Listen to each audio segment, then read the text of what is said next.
허리가 아프고 다리까지 저리면 사람들은 대부분 이렇게 생각을 합니다. 신경 증상이 있으니까 난 디스크일 거야. 난 나이가 많으니까 협착증일 거야. 둘 다 신경통인데 구분이 필요 있을까? 그냥 치료도 똑같은 건 아닐까? 허리 디스크와 척추관 협착증은 실제로도 증상이 제법 비슷합니다. 허리가 아플 수 있고요. 엉덩이나 다리가 당길 수 있고요. 다리가 저리거나 근육의 힘이 빠질 수도 있습니다. 그렇지만 이 두 질환, 완전히 다른 질환입니다. 신경이 자극이 되는 위치가 완전히 달라요. 통증을 유발시키는 자세와 상황도 다르고요. 치료 시 우선적으로 봐야 되는 조직도 다릅니다. 사실 정확하게 구분하지 않고 일단 치료부터 급한 대로 받으면 잠깐 편해질 수는 있어요. 근데 언젠가는 분명 재발을 할 것이고 근본부터 정확하게 관리를 할 수 있는 기회를 영영 잃어버릴 수도 있습니다. 그래서 오늘 여러분들 저와 함께 디스크와 협착증 정확하게 구분하는 방법 알아볼게요.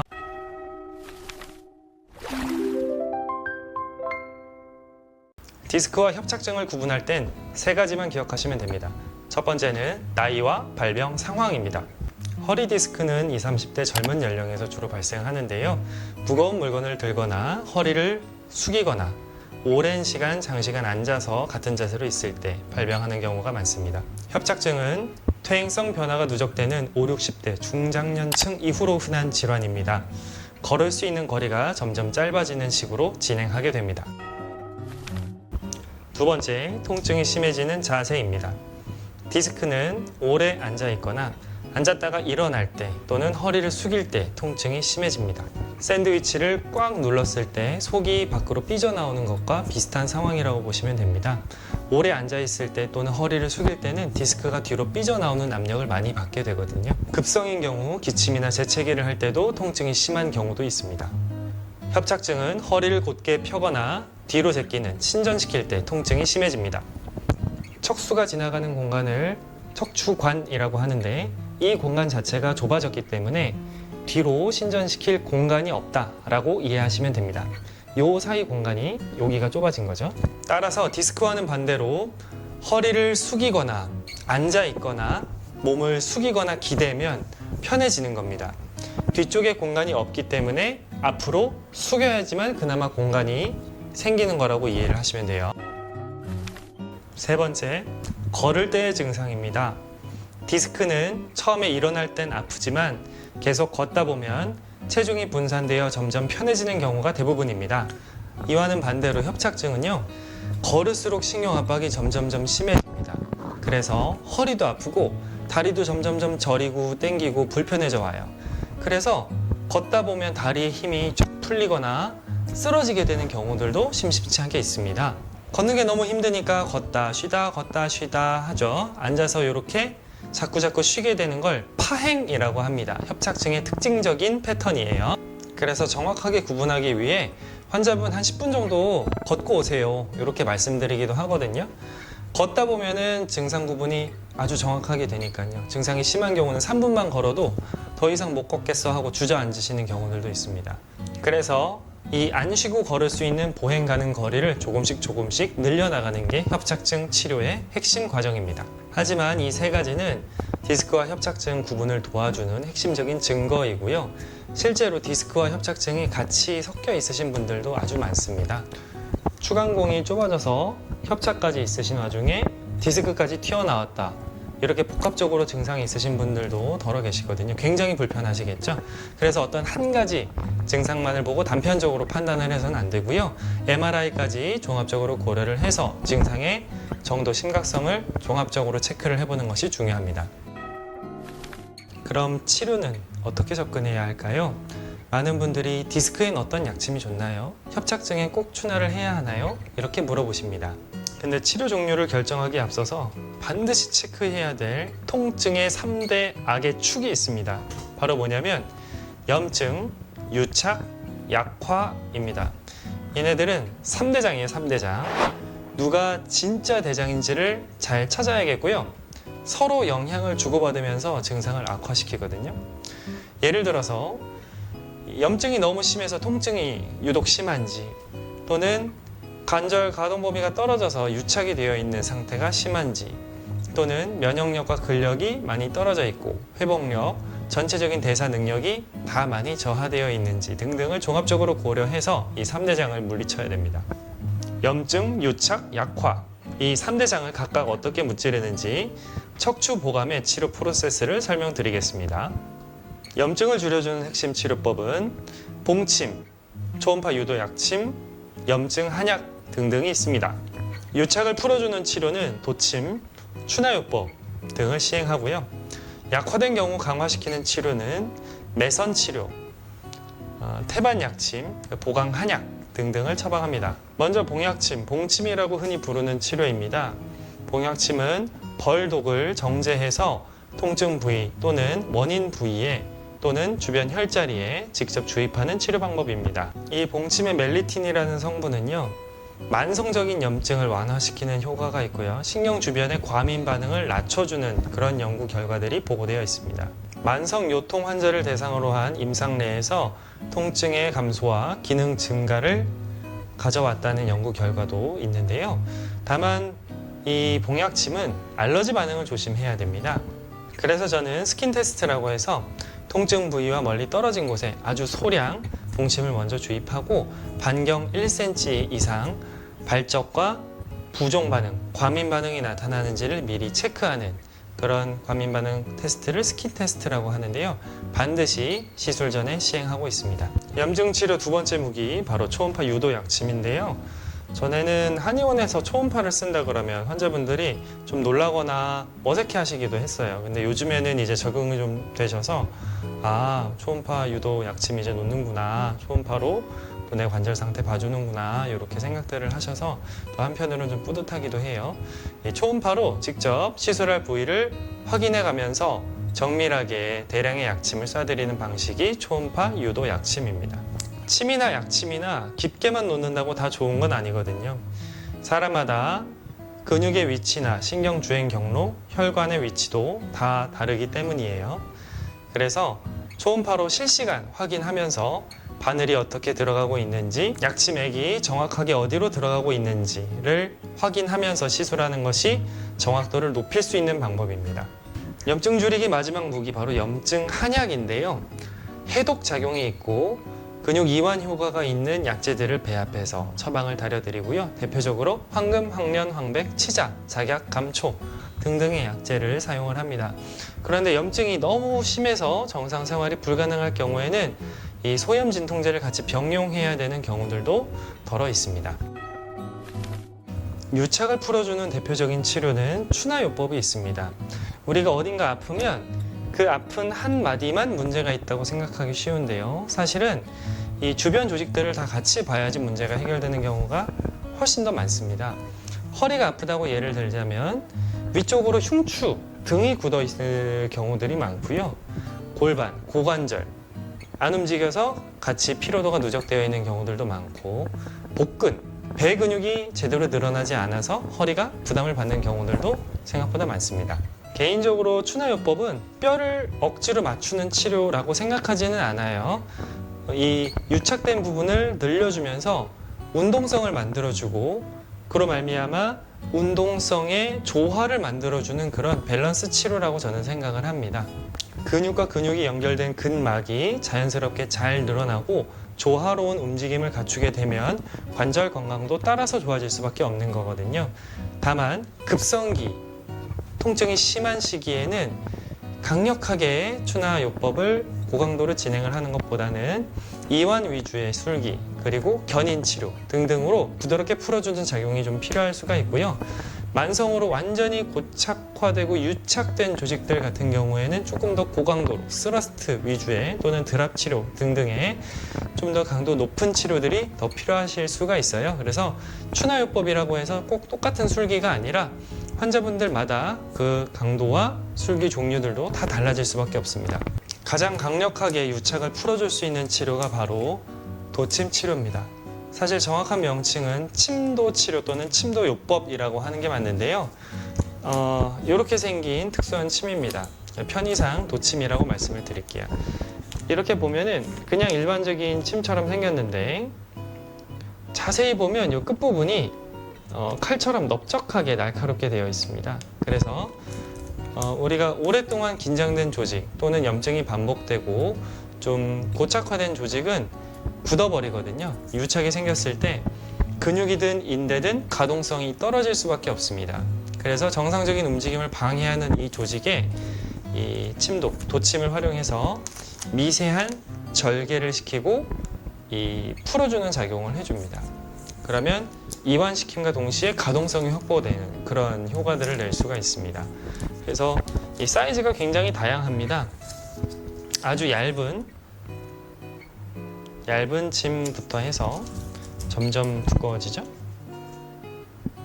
요게 조금 더 두꺼운 침이고, 요거보다 더 두꺼운 침도 있는데 지금 제가 꺼낸 거는 카트 옆에 있던 거는 요 사이즈 80짜리. 이건 시중에서는 보긴 힘든 거고 제가 중국에 작년 연수 가서 구매를 해온 그런 침입니다. 그래서 이렇게 유착을 풀어줄 수 있는 직접적인 물리적 자극 수단으로서 도침 치료가 굉장히 좋습니다. 보통 한의원에서 여기 도침 치료합니다 라고 말씀을 하시는 경우는 대부분 이 척추를 둘러싸고 있는 이 척추 뼈와 뼈 사이에 있는 미세한 근육들, 기립근과 다혈근 이런 근육들을 직접적으로 이렇게 치료를 하거나 또는 후관절, 이 뼈와 뼈 사이에 있는 관절면, 이 후관절을 타겟팅해서 치료를 하는 경우가 대부분인데요. 사실 디스크는 이 디스크가 신경근이 나와서 이 눌리는 이 염증 부위, 유착 부위 이쪽을 직접적으로 건드리는 치료가 훨씬 더 효과적일 수가 있고, 협착증은 안쪽에 비후화된 추간공을 둘러싸고 있는 인대를 직접적으로 자극하는 방식이 훨씬 더 효과적일 수가 있습니다. 그래서 이렇게 접근을 제대로 하고 있는지도 좀 확인해야 될 수단인 것 같습니다. 신경근 주변의 유착 부위를 치료하는 컨택 포인트를 외구라고 하고요. 황색인대의 비후 부위, 이 추간공 사이로 들어가는 이 치료 부위를 내구라고 합니다. 그래서 이 두 부위가 모두 이 리스크가 있는 부위예요. 아주 정확하게 치료를 숙련된 사람이 진행을 해야 되겠고요. 이 도침 치료 자체가 일반적인 침에 비해서는 침습도가 굉장히 높기 때문에 충분히 숙련된 원장님이 시행을 하시는 것이 중요하겠고, 이를 위해서 해부학적인 지식도 필요할 것이고, 위험한 경우에는 이 초음파를 중재해서 초음파 기계로 확인을 하면서 실시간으로 정확하게 이 시술을 하는 방향도 충분히 고려를 해봐야 합니다. 제가 임상 15년차 한의사고 그동안 도침 치료를 꾸준히 해왔음에도 불구하고 작년에 해부학 연수를 중국에 도침 연수를 다녀오고 나서야 더 자신감 있게 이 도침 치료를 할 수 있게 된 것 같아요. 실제 사람의 해부 구조를 보고 어떤 접근을 했을 때에 안전하고 효과적인지를 정확하게 이해하기 위해서 지금도 지속적으로 세미나와 연수를 다니고 있습니다. 그러니까 이러한 노력들이 좀 필요한 진료 영역이 바로 도침 치료라 할 수 있겠습니다. 이제 강화 치료에 대해서 알아보겠습니다. 약해진 부위는 강화시키는 치료가 꼭 필요하죠. 이때 고려할 수 있는 첫 번째 바로 태반약침인데요. 태반약침이라고 하면 우리 태반주사라고 많이 들어보셨을 겁니다. 이 염증을 줄여주고 대사를 활성화시켜주는 그런 성분을 주사 형태로 놔주는 그런 치료 방법이 양방도 항방도 다양하게 시술을 하고 있습니다. 허리 디스크 탈출증이나 척추관 협착증이 오래 진행된 환자분들, 이럴 때 고려를 할 수가 있겠고요. 특히나 주변의 근육과 인대가 잘 회복되지 않는 경우, 회복력이 떨어져 있으신 경우에 고려해 볼 수 있는 좋은 치료 방법입니다. 특히나 태반 약침의 성분이 이 갱년기 증상 개선과 이 간 기능 개선에 관련된 연구들도 아주 많이 있기 때문에 그런 대사가 잘 안 되시는 분들의 경우 척추 질환이 있을 때에는 더더욱 효과를 보실 수 있는 치료 방법입니다. 또 근육 강화를 목적으로 하는 매선 치료 또한 중요한 치료인데요. 이 PDO라는 재질의 녹는 실, 수술용 실을 약해진 부위에 직접 심는 겁니다.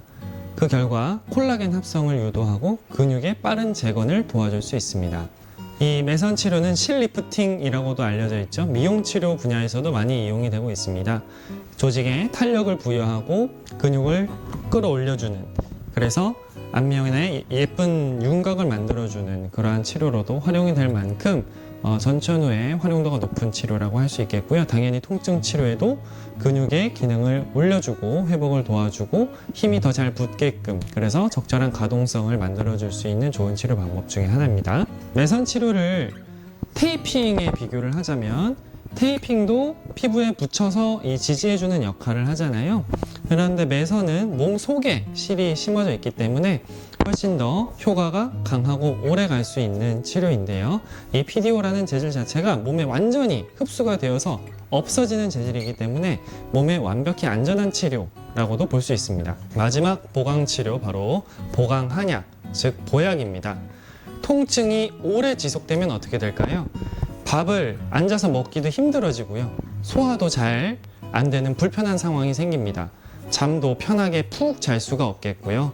근육은 점점점 빠지겠죠. 활동량이 줄어드니까 대사량도 줄고 대사율도 줄고, 그래서 신진대사가 전체적으로 안 되고 조금만 움직여도 피곤한 그런 몸 상태가 되기 쉽습니다. 한약 처방은 환자분의 소화 상태나 수면 상태, 대소변 상태, 종합적인 컨디션과 피로도 등등을 체크를 해서 내 종합적인 대사 수준을 올리고 몸을 보강시켜주는 그런 치료를 하게 되고요. 이 한약을 쓴다고 해서 갑자기 추간공이 넓어지거나 디스크가 갑자기 불어나거나 하는 그런 치료 효과를 기대를 하는 것이 아니라, 대사가 잘 되면서 염증 대사라든지 근육 합성, 근육 회복 대사라든지 이런 것들이 더 촉진될 수 있도록 더 부스팅 해주는 역할이라고 보시는 게 정확할 것 같습니다. 요즘에 광고 보면 어떤 약을 먹거나 어떤 건강기능식품을 먹으면 관절이 젊었을 때의 상태로 돌아가게 해주겠다, 이런 식으로 광고를 하기도 하는데, 이거는 조금 위험한 멘트인 것 같아요. 그보다는 치료와 운동, 관리 등등이 더 효과를 발휘할 수 있도록 보조해주는 역할로서 한약 치료는 좋은 수단이 될 수 있습니다. 운동도 운동만 열심히 하고 이 단백질 보충이나 충분한 휴식을 취하지 않으면 이 근육 합성이 잘 안 되잖아요. 치료도 똑같다고 생각을 해요.